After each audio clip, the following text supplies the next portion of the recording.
hello my people, j'espère que vous allez bien, j'espère que ça se passe bien pour vous, j'espère que vous vous portez extrêmement bien. Moi je me présente, je m'appelle Madeleine, je suis une femme du net, vous pouvez m'appeler Maddy si vous voulez.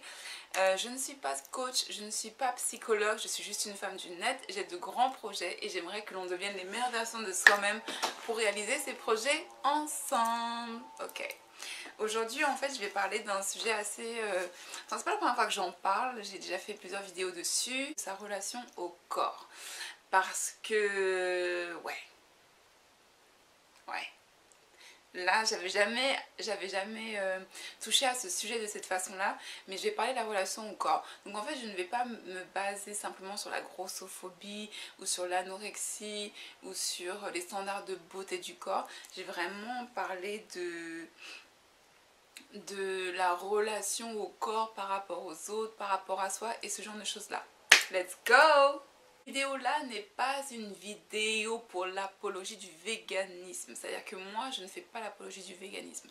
Par contre je ne suis pas parfaite, donc j'ai tendance à vanter les mérites du véganisme quand quelqu'un se plaint d'un problème.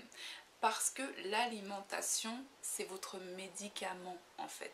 C'est-à-dire que quand vous avez des maux de tête répétitifs, des maux de ventre répétitifs, certains symptômes répétitifs, il faut savoir que votre alimentation peut être un vecteur de ce genre de de situations malaisantes, ok?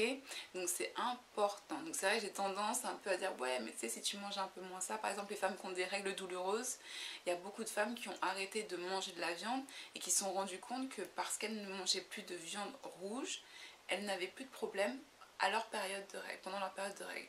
Moi j'ai pas ce problème là, mais je sais qu'il y a plein d'autres choses en fait qui sont réglées par rapport à votre alimentation. C'est vraiment votre médicament principal, votre alimentation. Mais en fait aujourd'hui je ne suis pas là pour faire l'apologie du véganisme, je ne suis même pas là pour parler du véganisme en fait, c'est à dire que là je vous en parle vite fait parce que je sais qu'il y a des gens qui vont me dire ouais mais de toute façon c'est une végane donc elle essaye de... Non j'essaye pas, en fait là je vais vraiment vous parler de la relation au corps par rapport à la société, par rapport à la famille et ce genre de choses là. Donc il y a des gens je vais les sentir venir oui mais elle est mince, elle n'a le droit de rien dire. Eh ben non, figurez-vous que être mince c'est pas forcément... la vie vous tombe pas dessus. C'est pas parce que vous êtes mince que forcément les gens font ah ouais non mais attends la meuf elle est mince et je vais lui donner ce qu'elle veut. Non mais on dit que moi je vis dans le monde des bisounours, des fois je me demande vraiment qui vit dans le monde des bisounours. Non ça ne marche pas comme ça. Et donc en fait moi j'ai eu en l'occurrence un copain qui m'a déjà dit que j'étais pas assez curvy, que j'avais pas assez de forme. Et en fait le problème, c'est que ça venait même pas forcément de lui. C'est-à-dire que je vais vous expliquer. C'est-à-dire que je ne sais pas pourquoi, avec ce mec-là, c'est vraiment ça a été... J'ai eu un mec dans ma vie qui était toxique pour moi. Je ne sais pas comment ça se passe pour lui dans ses relations actuelles. Ça ne me regarde pas, ça ne m'intéresse même pas.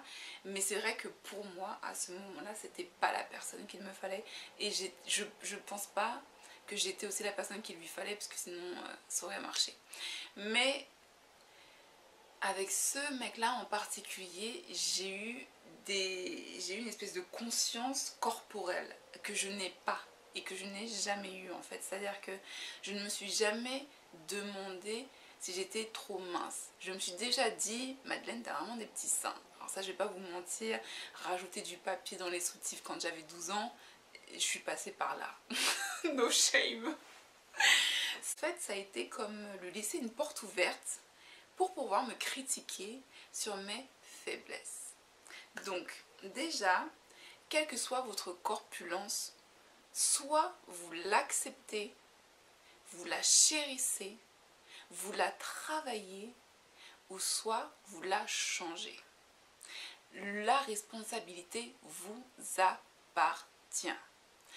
Pourquoi? Parce qu'à partir du moment où vous laissez à une personne, qui n'est peut-être pas forcément une personne méchante, hein, mais vous laissez à une personne la possibilité de pointer ce qui vous met mal à l'aise, cette personne-là le fera. inconsciemment, consciemment, directement ou indirectement, vous laissez une porte ouverte à la critique sur ce que vous n'aimez pas chez vous. C'est pour ça qu'il est ultra important, c'est pour ça qu'il est vraiment ultra important que vous soyez consciente de ce que vous n'aimez pas chez vous et que vous trouvez le moyen de travailler cette chose-là et de l'accepter et de ne pas en faire un obstacle dans votre vie de tous les jours. Et c'est pour ça que c'est important que même vous oubliez que vous avez cette différence-là par rapport à une majorité de personnes. C'est important, en fait. Donc, que vous soyez trop mince ou que vous soyez trop épaisse,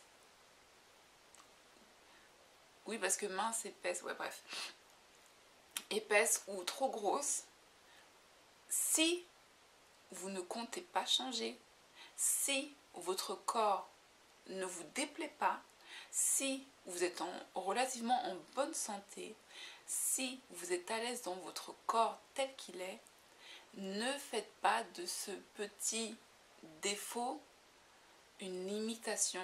Parce que quand vous faites de ce défaut une limitation, vous donnez la porte ouverte à toutes les personnes toxiques de pointer ça chez vous. Ok ?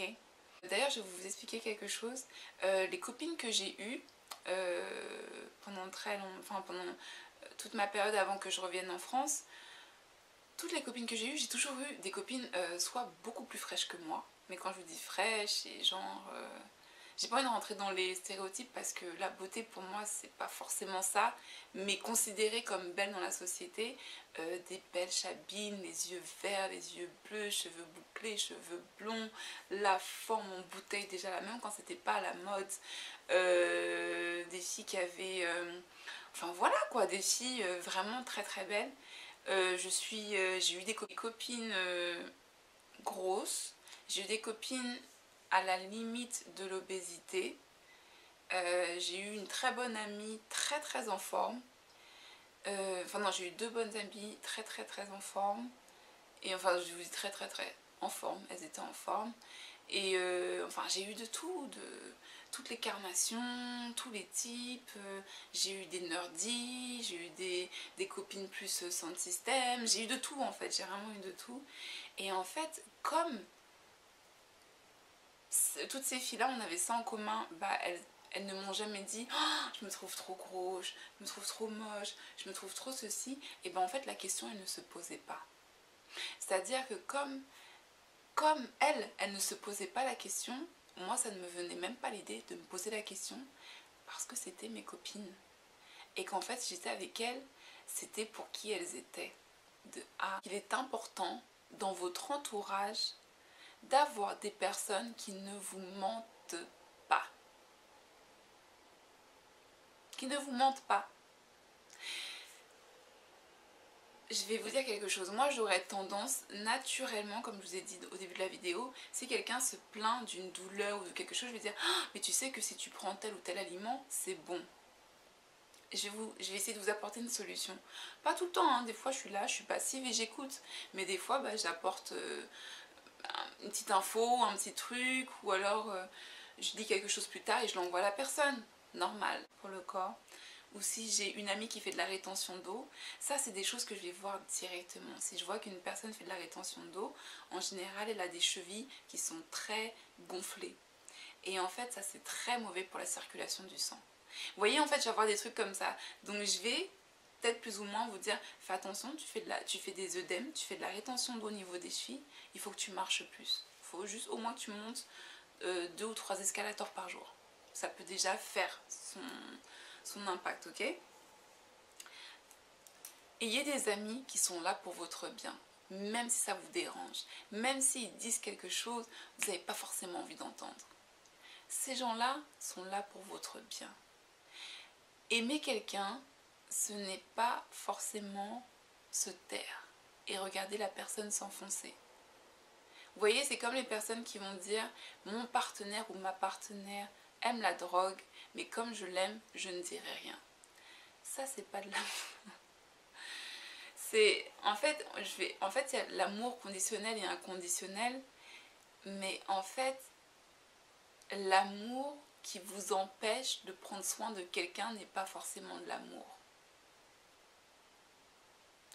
L'amour, c'est aussi prendre soin de quelqu'un et de dire ma chérie, mon chéri, fais attention. Fais attention parce que moi je pense à ta santé. La santé c'est la vie. Si j'ai envie d'avoir des enfants avec toi, je sais que tu risques d'avoir des problèmes pendant la grossesse, après la grossesse ou pendant l'accouchement. C'est important. Quelqu'un qui prend soin de votre santé, c'est quelqu'un qui vous aime. Parce que votre santé c'est la vie en fait, hein, donc ça commence par là. Vous pouvez avoir quelqu'un, oui, hein, qui vous fait des bisous et tout, mais s'il vous donne du McDo tous les jours et que vous avez plus de 25-26 ans, quand vous êtes jeune encore, j'ai envie de dire, c'est normal quoi. Franchement, moi quand je me regarde à 20 ans, éclatez-vous, mais il arrive un moment où la santé c'est la base en fait. Et donc du coup on en arrive au régime alimentaire. En fait un régime alimentaire vous faites ce que vous voulez. C'est-à-dire que le véganisme c'est un lifestyle, c'est pas un régime alimentaire. Le véganisme c'est ne pas vouloir participer à l'industrie agroalimentaire qui tue des animaux, qui pollue et ce genre de choses là et en plus qui...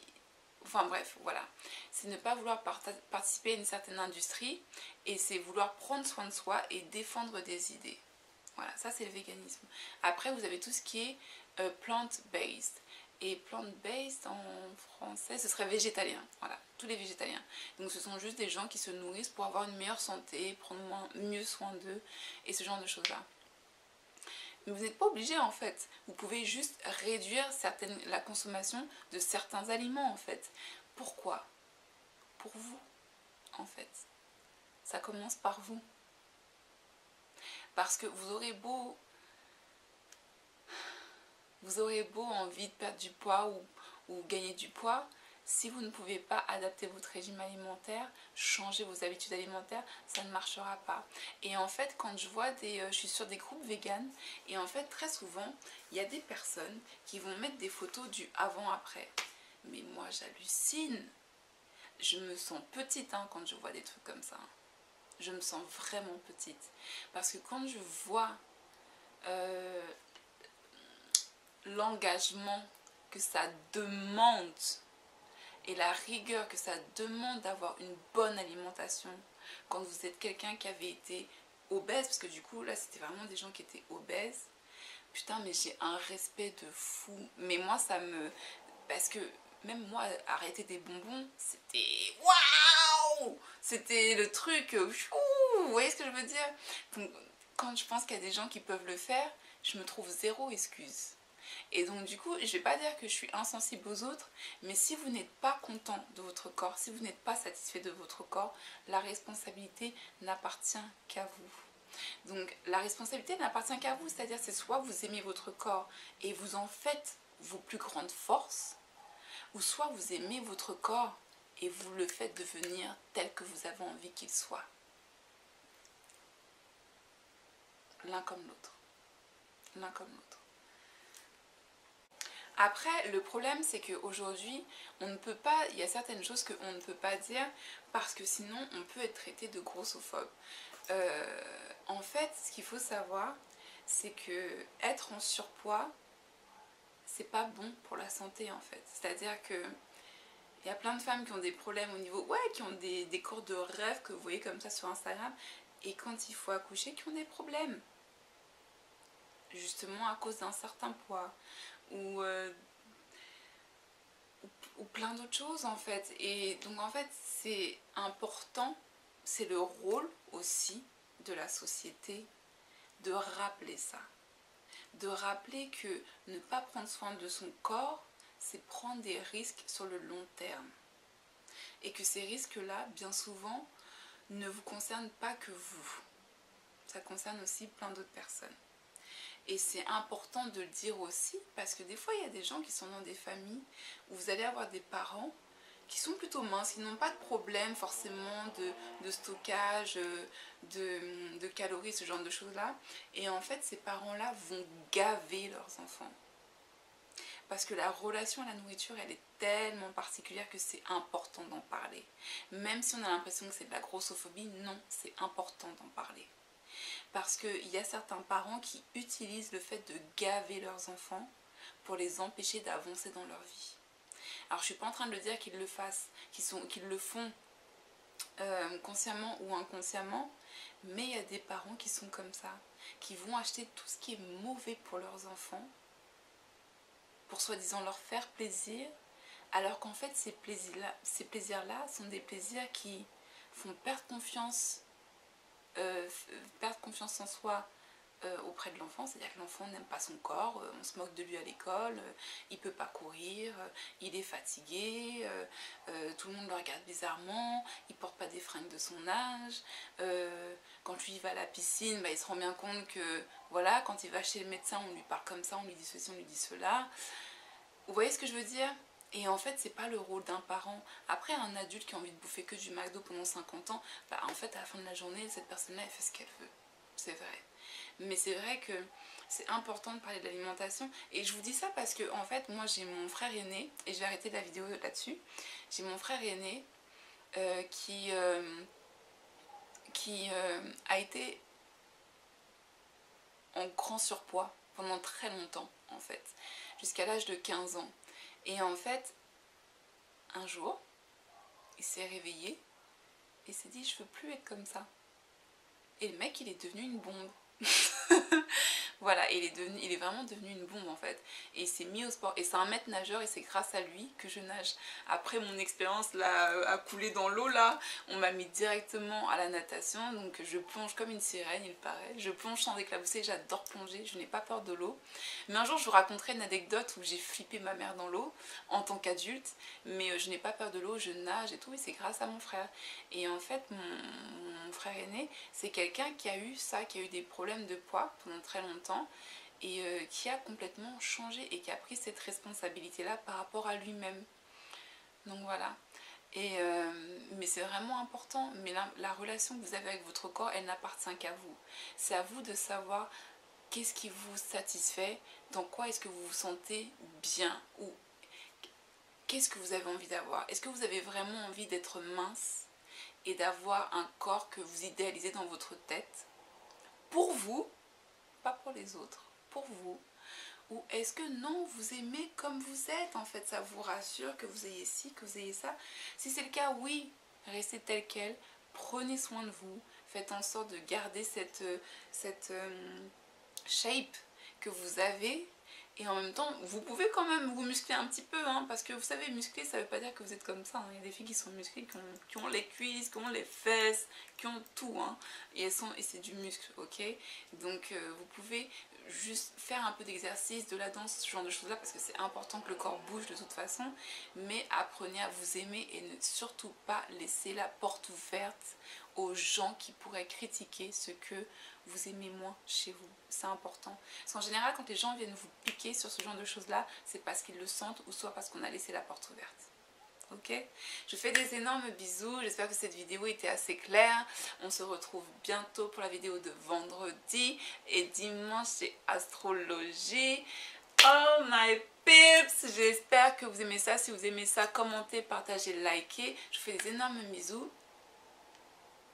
Namasté. Bye!